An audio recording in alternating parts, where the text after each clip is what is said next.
All right, welcome to the ultimate metric video. After this, you guys should have literally 0 questions about what you should do when you face each of these issues. I have 3 actual ad account screenshots pasted here. Every single issue you might have, as well as a couple here that are not pictured. And what I think a lot of you guys need to realize is that ad account issues or metric issues are finite. It's not an infinite void of I don't know what to do. I hear that a lot. I have no idea what to do, or I'm lost, or I'm confused because this is happening. Every single combination of metric from CPM, CTR, CPC is finite. It all means something, and the only confusing part is they each have nuances that take experience to understand. The only way to truly understand is by getting into each issue yourself, and lucky for you, I have gotten into each individual issue myself. I have gone through literally every single problem one could have in an ad account, and in doing that, I've realized it's extremely finite. And once you realize it's finite and you learn every single issue, it is impossible to ever make a mistake. It is impossible to feel confused. I haven't felt confused since 2023. It's impossible. So, first screenshot. I have good, okay, and bad, but nuanced at the bottom here. Starting with good. This is an example of a good ad account screenshot. Amount spent, $11,000. CPC, 161. CTR, 184. CPM, 2246. Added card, 821. Results, 427. CPP. Or CPR 2604. That's very good for very industry standard margins. Very good. This is from one of my brands. There's nothing to judge or criticize here. I just included this screenshot because I wanted to tell you guys that when you're diagnosing any sort of bottleneck, which we'll do down here, there's a ladder you should go down. And my columns here, literally every single column you see here is every single column you need to see to understand every basic issue and how to diagnose it. It's a ladder. And it's always going to be the same exact ladder. And the top ring of the ladder is CPM. CPM is the amount you're paying for traffic, which you guys might already know this, but I'm starting as if you're a beginner here. I'm just going to go through every single step.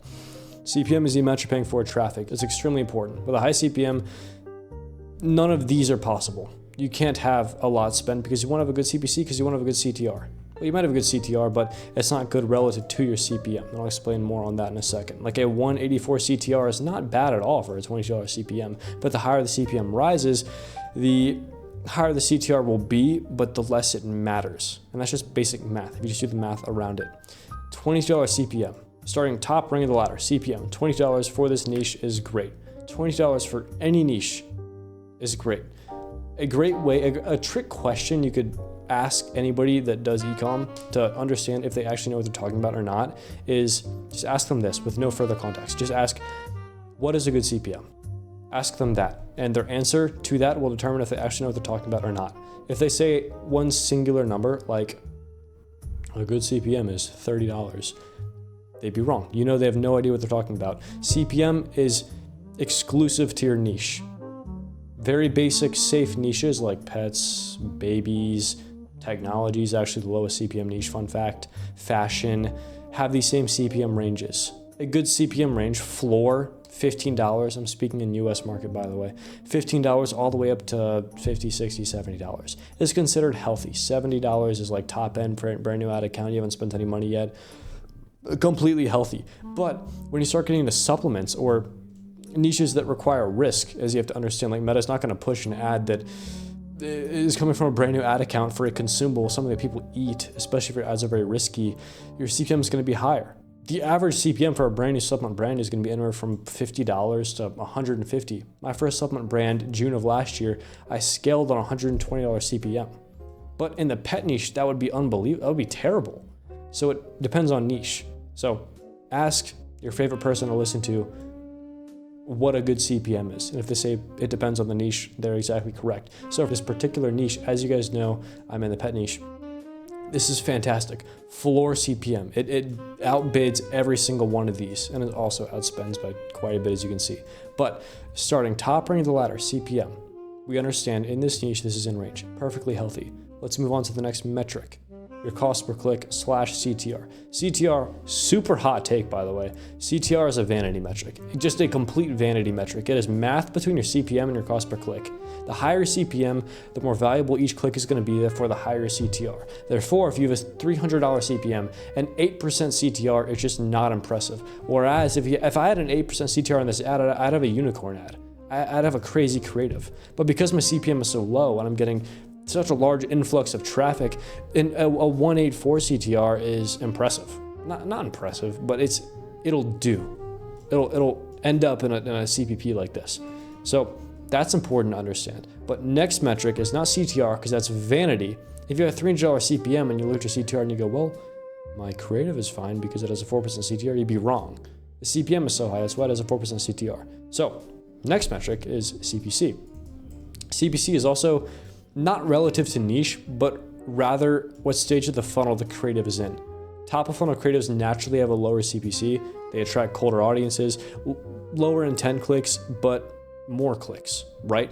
Compared to a super middle of funnel or extreme example, back of funnel creative is going to have a super high cost per click, but it's going to result in much higher intent clicks, which give you a much higher ROAS. All right, Adam from the future here. At the time of editing this video, I decided to check to see where our template is at on Atlas. If you don't already know, Atlas is an AI store builder, a Shopify app, one of the most popular, if not the most popular AI store building app on Shopify.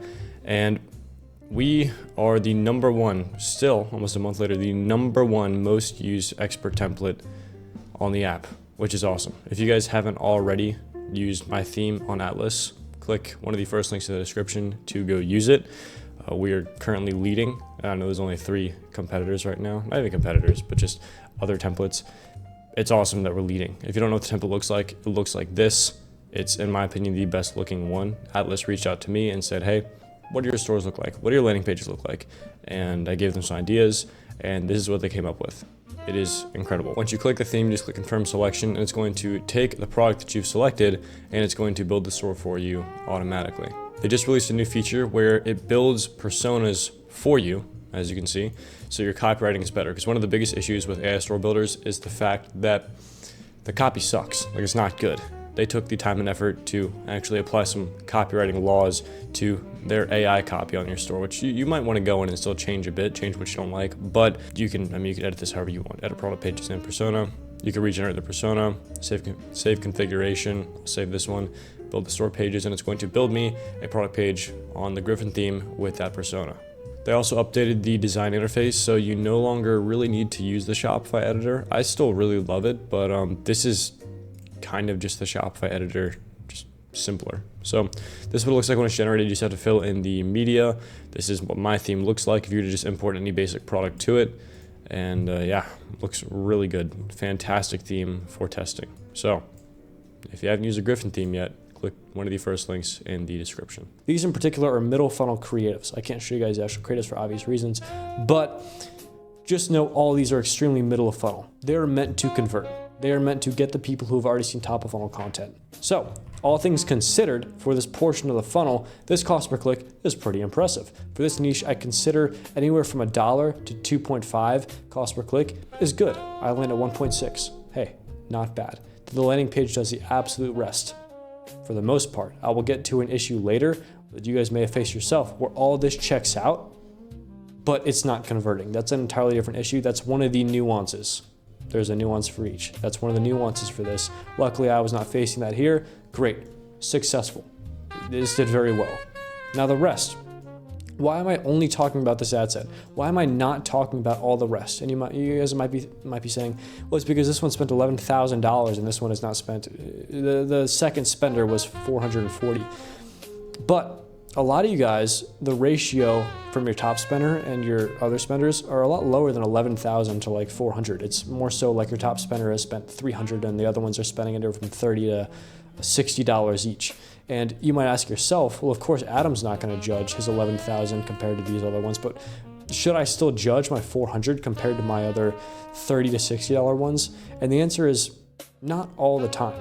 $30 to $60, yes, but I'm not even going to glance at this one, this one, this one, this one, this one, or this one. This one, I'll circle these actually. This one, and this one, I'm going to judge. Why? Something I've made up, a term I've coined that I think is extremely helpful. I call it the volatility period. The amount of spend in which a creative has to spend to no longer be volatile. Volatile meaning metrics changing quickly. So again, just back down to basic math. If you have an ad that has spent $10 and it has a $5 cost per click, Now, spend aside, a $5 cost per click is terrible, no matter what stage of the funnel it's in. $5 is absolutely abysmal. It's terrible, right?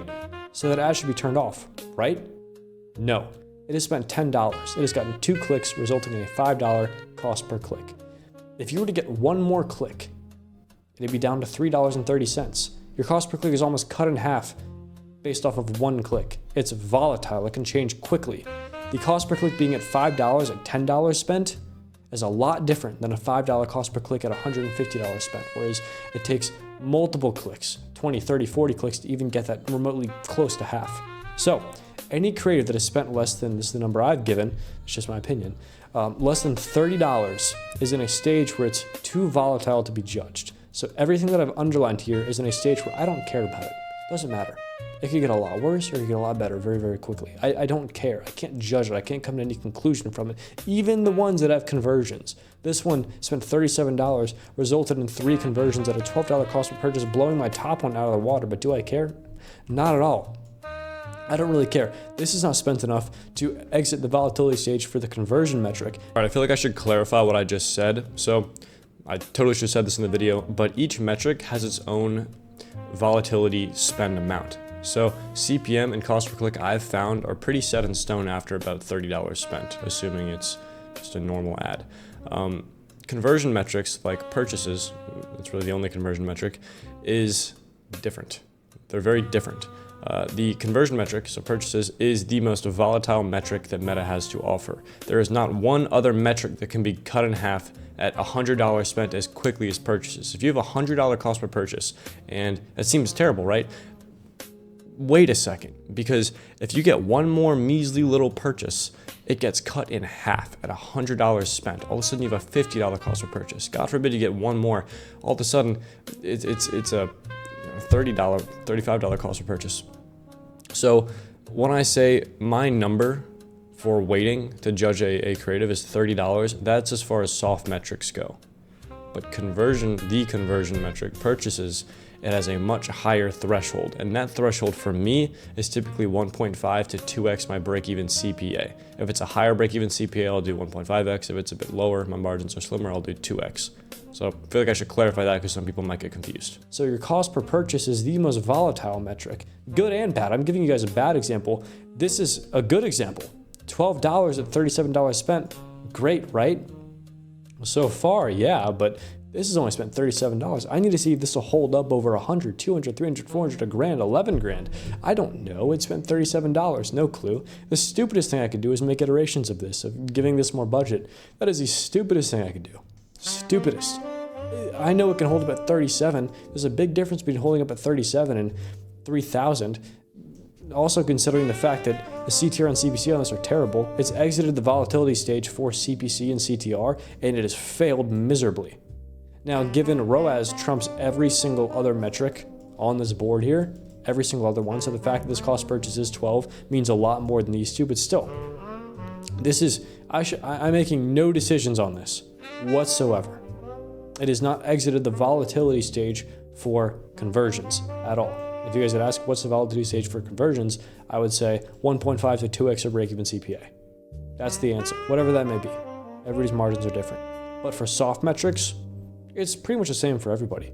$30+ spent, metrics tend to go the way they're headed. So this one, yes, this cost per click is terrible. It's a $7.34 cost per click. I've gotten 1 click in $7 worth of spend.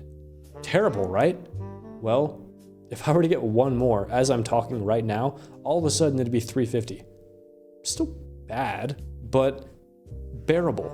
God forbid I get 2 more, I'm gonna be at $2.50. All of a sudden it's competing with some of my top contenders. It's volatile. Your emotions just get the best of you if you start looking at ads as spent this much. It makes no sense at all. Wait till it's out of volatility. So all the ones that are underlined, we just don't judge. They don't matter. It doesn't matter how bad the cost per click is. It could change so quickly. So quickly. Don't judge them. So this very good example is good because of this particular ad set, but I just wanted to use these as volatility examples of, when you should judge things and when you shouldn't. So for some opposite examples, this one, $83 spent on this particular creative, $271, that is above my threshold for my niche for average industry standard cost per click. Good CPM, which lets me know that the cost per click is not held back by the CPM. This is genuinely a poor creative, and it also didn't render a very good cost per purchase. I can confidently conclude this creative is poor. I can confidently say this is not going to do well. The one below it, I shouldn't even be looking at it. That's extremely important. Now, second example, okay metrics. What do you do in this situation? Let's just go to everything you just learned. Let's go down the ladder again. Starting at CPM, understanding the niche. Okay, CPM's in range.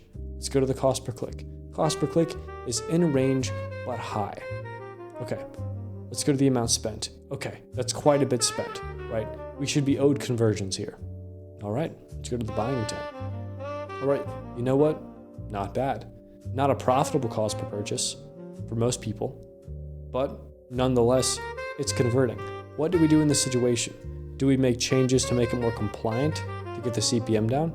No, CPM's fine. Do we make creative changes, hook changes to get the CTR up and in turn get the CPC down? Possibly, yes. If we did some math that I can't do in my head, if the CPC on this ad was $1.50 and the conversion rate stayed the exact same, we'd have probably a profitable cost per purchase, right? So that might be number one priority. So in this case, it would be, okay, we've almost literally in, 30, 35 seconds, diagnosed that the creative needs iterating. We don't want to change the creative. That's the stupidest thing you could do. This is converting, maybe not profitably, but it's converting. You have some data, it's kind of working. You don't want to start at square one again. You want to tweak this to make a better working version. You don't need much. You need a 50% lower cost per click and you're good on this. That's all that you need. Everything else checks out. Don't even think about compliance. Don't even think about landing page changes. Your traffic cost is high. It's in range, but high. Your cost per purchase is not abysmal, but it's not profitable. Hook changes, done, easy. Bad but nuanced. This is, I feel like, something a lot of you guys have dealt with and you just don't know what to do. And this is the very nuanced one. It's probably deeper than you think. So not a crazy amount spent, because you wouldn't let this spend a lot. Let's just look at this ad set. $229 spent. CPM, again, let's go down the list. CPM, top end but healthy. CPC, wow, great. Best of the bunch. CTR, it's right here. CTR, incredible. But buying intent, none. At all. So what happens here? I don't get it. I don't understand. There's so many people visiting the site. What's going on here? Now, a lot of you guys say, well, landing page issue. Yes, a lot of the time it's a landing page issue, things like price being crazy, but at this sample size, 232 people, I mean, man, one conversion to get you a 0.5 CVR, even with a crazy high price or a terrible scammy landing page, that's still getting you at least one conversion. So why has this not gotten you any at all? At all. Well, the first thing you should check, which is sometimes a very nuanced issue, is your landing page views. That's why this is the only screenshot that has landing page views as a column. Because sometimes, whenever you have this issue, the first thing you should check is landing page views. The actual amount of people that loaded onto the Shopify page.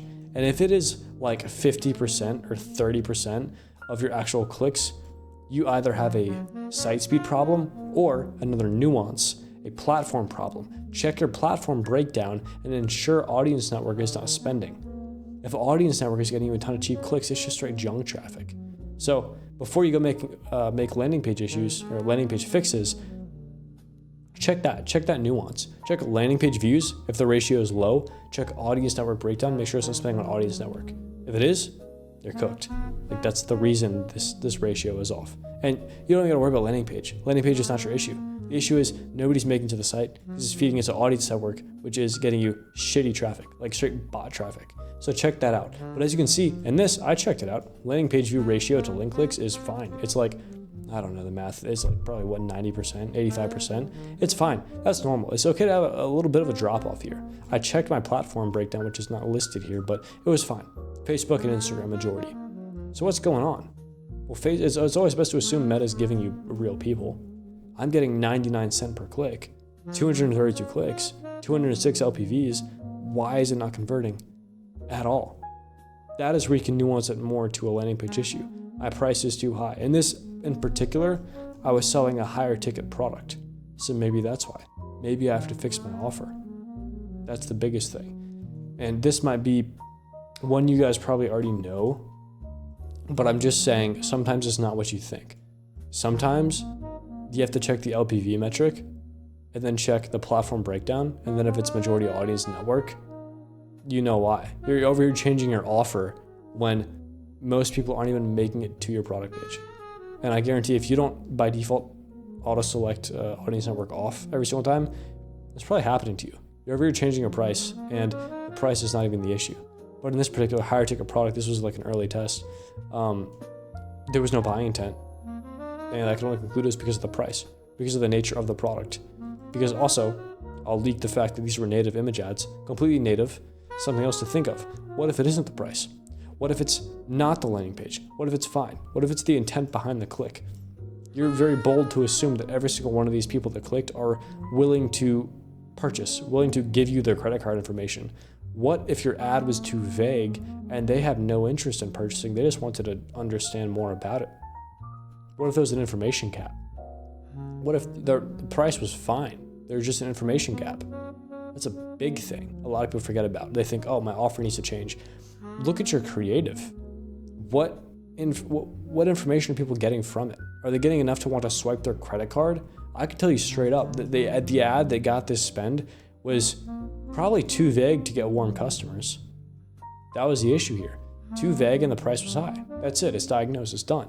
That's it. I went down the ladder. CPM, top end bid in range, combated very well by the CTR. CPC is well above average. LPV is fine. Platform breakdown, no audience network. What's the intent behind the click? Ad was vague. Okay, information gap. Done. There's no price. I mean, there's no offer issue. The price is high, but there's no offer issue. So before you go jump into conclusions saying your offer needs to change, or you get told by someone in a Discord your offer needs to change, they're wrong. They don't know what they're talking about. You got to think about it more logically. So 3 very different scenarios and 3 what to do in each. And this is 3 of the most common. Like genuinely 90% of you are never going to run into any issue besides these. These are the 3 you're going to run into, and that's the way to think about all 3. And once you understand what I just told you, which I should not have told you for free, by the way, but I did. It's very finite. Like, it's extremely finite. There's nothing else that can trick you. You could show me you could randomize all these numbers. I can tell you exactly what's wrong every single time. As long as you understand at which spend each metric is no longer volatile, so you can properly judge it, and then how to judge it and what it means based on what it's telling you, and not surface level shit like, oh, CPC low, buying intent none, need to lower my price. Don't be a bot. Like, think about it. Look at your creative. Is it too vague? Is it a native ad? You're sending a native ad straight to the product page? If you are, dude, these are probably people that are fine with your price. They just don't know anything about the product. They're looking for more and they find nothing. So, think about that. I think I just covered every single one of these. High CPM, high CTR, high CPC. Well, this is easy. This is just new creative. Like, sometimes it's complex answers like I just told you, and then sometimes, unfortunately, it's just stupid answers. Like, this is, your creative sucks, make a better one. No iterating, just scrap it, make a better one.